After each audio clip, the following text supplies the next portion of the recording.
At my daughter's retirement party, her husband told me to leave, so I took back the company she thought was hers. The ballroom at the Boston Harbor Grand, 2040, glowed under golden chandeliers.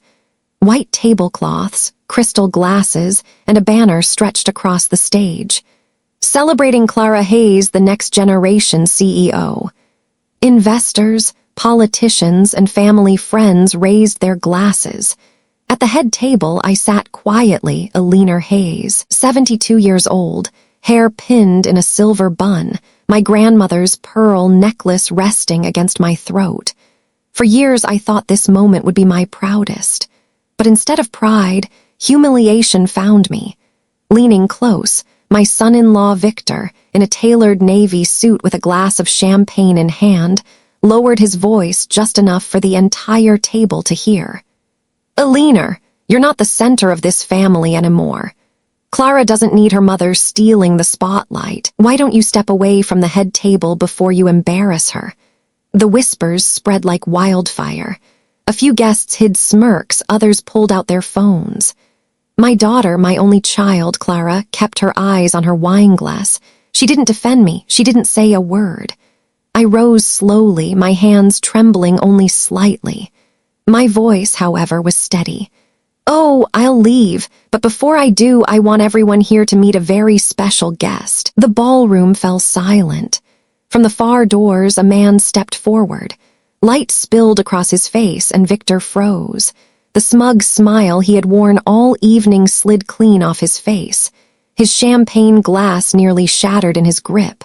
I turned, pearls glinting under the lights, and smiled. "Surprised to see him, Victor." A month before that night, I still believed I had given my daughter the gift of a lifetime. After my husband died, I'd passed nearly half of our family company, Hayes Logistics, to Clara. I thought it was time for her to lead while I stepped back into the shadows as a quiet advisor. Clara's husband, Victor, painted her a grand vision: international expansion, shiny new investors, a future that sounded like empire. She ate up every word, and when I raised doubts, Clara's eyes hardened and her voice struck like ice. "You're just jealous, Mom. You can't stand that I'm achieving what Dad never could." That sentence cut deeper than any knife. I had built the company with her father, brick by brick, from the back of a delivery truck. To hear my own daughter dismiss me as an obstacle, it hollowed me out. So I withdrew. I let her and Victor run the show while I retreated to my study at night, staring at dusty ledgers and wondering if I'd made the biggest mistake of my life. The company no longer felt like ours. It felt like theirs. And every time I walked into the office, I saw the staff I had mentored, the building I had fought to keep alive through recessions, now bowing to Victor's arrogant swagger. I told myself, at least Clara is happy. At least she's building something. But in the quiet hours when the house was dark and the only sound was the clock ticking on the mantel, I lay awake with a pit in my chest, sensing something was terribly wrong. I just didn't know yet how deep the betrayal would go. It happened on a rain-soaked Thursday evening. Clara had left her briefcase at the office, and I'd gone in after hours to drop off some archived files. The building was dark, the hum of the old HVAC system echoing down the hall. I set the files on the conference table, but something tugged at me, a flicker on Clara's computer screen left half awake. I knew I shouldn't look.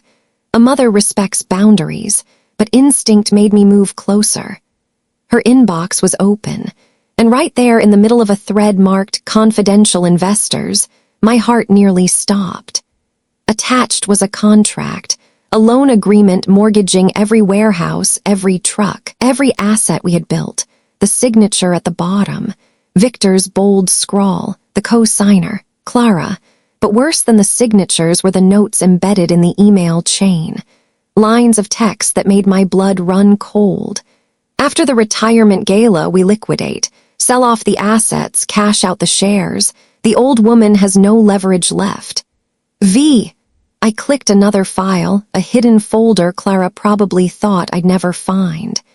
Inside were deleted drafts of Victor's emails, one half scrubbed but recoverable. Once Alina's gone from the board, the brand is ours.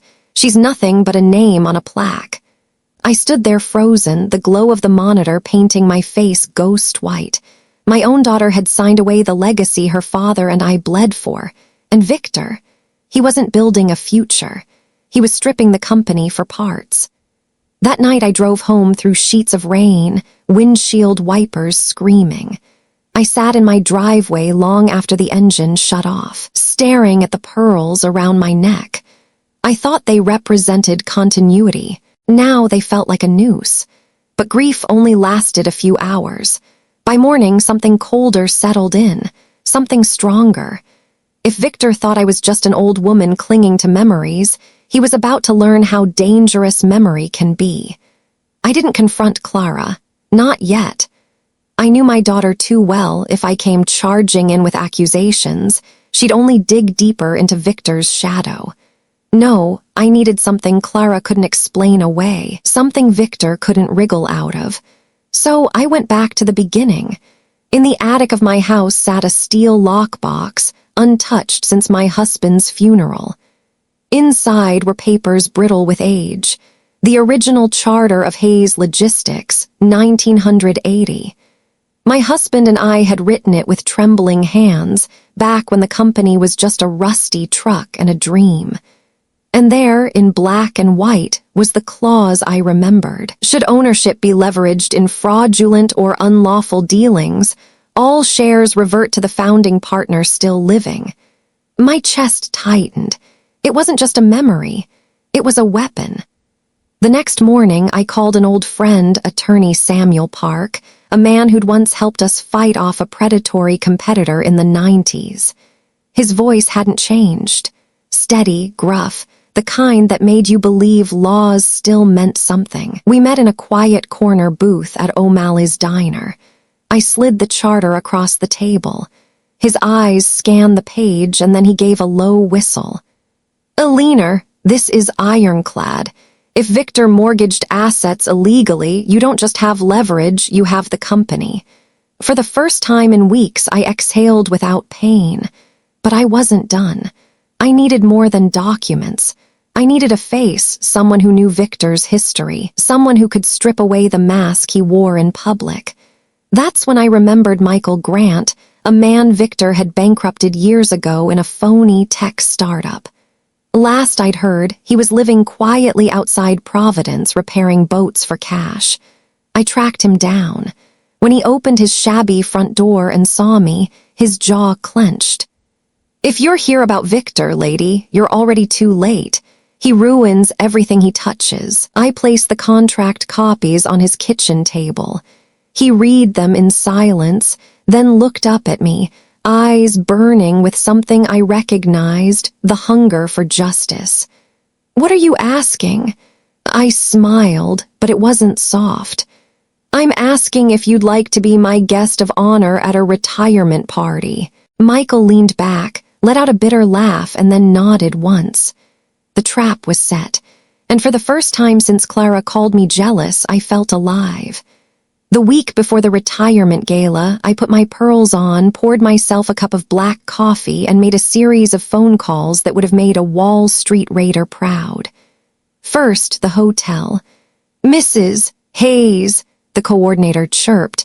We're thrilled about the gala this Saturday. I softened my voice to that grandmotherly tone people never questioned. Actually, dear, there's been a change. The Miller Group Victor's family has generously decided to cover the final balances. Please redirect all invoices to them. Oh, how lovely, she said, jotting it down. Lovely indeed. By the end of the day, I'd called the caterer, the florist, the orchestra, even the AV team. Every one of them now believed Victor's side of the family was footing the bill. Of course, the Miller Group didn't exist, and Victor's burner phone number, the one I slipped them, would never pick up. That wasn't sabotage, that was leverage. 3 days later, my phone began to light up with calls from frantic vendors. I let them all go to voicemail. Each message was the same. We can't reach the Millers about payment, please confirm. Victor's perfect event was cracking at the seams, and he didn't even know why. But I wasn't finished. I invited the board of directors to a quiet luncheon under the pretense of celebrating Clara's achievements. What I gave them instead were copies of Victor's loan contracts, highlighted in red. I didn't accuse. I didn't beg. I simply let the documents speak for themselves. The silence in that room was louder than any gavel. By dessert, I knew I had shifted the ground beneath Victor's feet. And yet, when I walked out into the afternoon sun, I didn't feel triumphant. Not yet. I felt patient. Because the gala wasn't just going to expose Victor. It was going to test Clara too.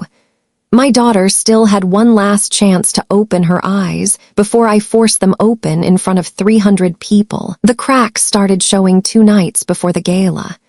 Victor stormed into my house without knocking, his cologne hitting the air before he did. He looked less polished than usual, tie askew, hair slicked back too hard, sweat shining on his temple.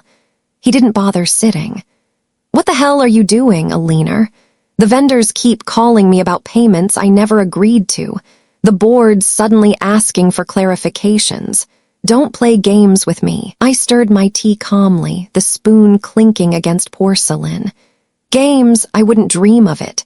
He slammed a fist onto my table, rattling the sugar jar. "You're jealous, that's all this is. You can't stand that Clara listens to me now instead of you, so you're trying to sabotage the most important night of her life." For a moment, the mask cracked. His voice was too high, his eyes too wild. He wasn't confident anymore. He was cornered. I leaned back, studying him the way I used to study freight ledgers for hidden errors. "Victor, I've buried a husband, raised a daughter, and built a company from nothing.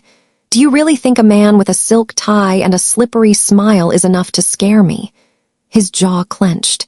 He tried a softer tactic, dropping his voice into a near whisper. "Clara needs me. Without me, she'll never be more than a small-town manager. You don't want her to resent you, Alina. Step aside. Stay out of this. Let us build our future." The words were poison wrapped in honey, and for a split second I almost saw the boyish charm Clara must have fallen for. But then I remembered the contract, the emails, the plan to sell everything her father and I built. I set my teacup down, the sound sharp as a gavel. "If you think I'll stand by while you strip this family bare, you've chosen the wrong opponent. This is not jealousy. This is justice. And justice doesn't negotiate." Victor's face darkened, all charm gone. He pointed a finger at me, hand trembling. "You'll regret this." I smiled, slow and steady, the way storms build before they break. "No, Victor, you will." He left in a fury, the door slamming so hard the pictures rattled on my wall. I sat back down, steadying my breath. My hands shook only slightly, but not from fear. It was anticipation. The gala was no longer just a celebration. It was going to be an execution. The night of the gala arrived draped in velvet and candlelight. The ballroom at the Boston Harbor Grand was packed shoulder to shoulder with 300 guests, investors, employees, old friends and rivals alike. A string quartet played as champagne glasses clinked, the perfect disguise for the storm about to break. I entered quietly through the side doors, wearing a simple black dress and the same pearls Victor had once mocked me for clinging to. Nobody noticed me slip behind one of the marble pillars at the back. I didn't need to be seen, not yet. On stage, Clara beamed as Victor took the microphone, his voice smooth as glass. "Tonight, we honor Clara Hayes, a woman bold enough to take Hayes logistics into the future. Together, we'll make this company a global empire." Applause rippled through the room, cameras flashed, and then I gave the signal. The back doors opened. A man in a worn suit stepped forward, Michael Grant, Victor's former partner and victim. His presence was like a stone dropped into still water, the ripples of silence spread instantly. Victor's face drained of color. "What is he doing here?" Michael strode down the aisle, his voice carrying over the stunned crowd. "What am I doing here, Victor? Maybe telling this room how you left me bankrupt, forged contracts in my name, and disappeared with every cent we raised. Gasps erupted. Phones lifted into the air. Clara's eyes widened, darting between her husband and the stranger, ripping open his facade. "Victor, is this true?" Victor stammered, trying to laugh it off. "He's lying. This is a jealous has been trying to ruin our night." That was my cue. I stepped into the light, pearls glinting. The crowd parted as I walked toward the stage, each step steady, deliberate. "Jealousy," I said, my voice cutting through the chaos. "No, Victor. What we're talking about is theft, fraud, and betrayal. And as of this morning, it's over." I held up the thick envelope of court documents, the company charter, the ruling signed by a judge just hours before. According to the founding agreement of Hayes Logistics, all shares used in unlawful dealings revert to the surviving founder. That's me. Which means, Victor... I paused, letting the silence stretch. "You don't own a damn thing, not this company, not this legacy, not even the respect of the people in this room." The ballroom erupted. Some guests clapped, others whispered furiously. Flashbulbs popped. Victor lunged forward, face twisted in rage, but the board members, already briefed by me days earlier, rose from their tables like a jury delivering its verdict. Michael placed the damning contracts on the podium. I laid the court order beside them. The evidence was undeniable, the trap complete. Clara's hands shook as she dropped her champagne flute, glass shattering across the stage. She whispered, voice cracking, "Oh my God, what have I done?" Victor tried one last desperate ploy, shouting into the mic. "She's an old woman grasping at power. Can't you see? This is nothing but a family feud." I looked at him, calm and unwavering. "No, Victor, this is justice. And justice doesn't care how young or old its voice sounds. Tonight it speaks loud enough for everyone to hear." The crowd thundered in response, drowning out Victor's protests. Security began to move toward him, and for the first time in years, I felt the weight lift from my shoulders. The fight was no longer secret. The truth was out, and Victor's empire of lies was collapsing in front of everyone he had tried to impress. The ballroom was chaos. Security escorted Victor out as he shouted threats no one believed. Phones filmed every second, hashtags already flying across the internet. The visionary son-in-law was trending for all the wrong reasons, but the only sound I heard was the shatter of Clara's world. My daughter stood frozen on stage, mascara streaking down her cheeks, pearls slipping loose from her collarbone. She looked so much younger in that moment, not a CEO, not a public figure, just my child, broken and ashamed. She turned to me, her voice raw. "Mom, I didn't see it. I wanted to believe him. I wanted to be more than your shadow." I took her trembling hands. "You were never my shadow. Clara, you were my future. You still are. But futures can't be built on lies." She collapsed against me, sobbing, as the guests respectfully turned away. For the first time in months, I held my daughter without the weight of Victor between us. By the next morning, Victor's arrest was front-page news. Fraud, embezzlement, false filings. Michael's testimony and my documents left prosecutors no room for doubt. The empire he tried to build on my family's bones had crumbled overnight. As for Clara, she resigned from the CEO seat temporarily, choosing to heal, to rebuild herself before the company. The board named me interim chair again, not because I asked, but because stability had a familiar face.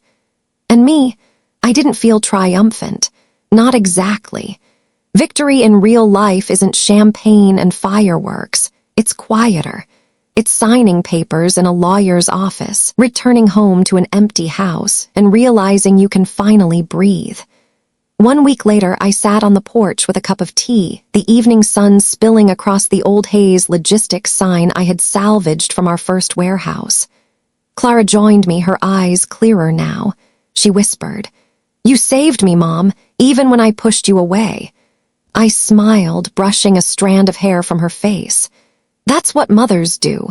We stand firm, even when our children think we're the enemy." She nodded, silent tears in her eyes. And in that quiet, with cicadas humming in the trees, I realized something. The gala had been more than a battle for a company.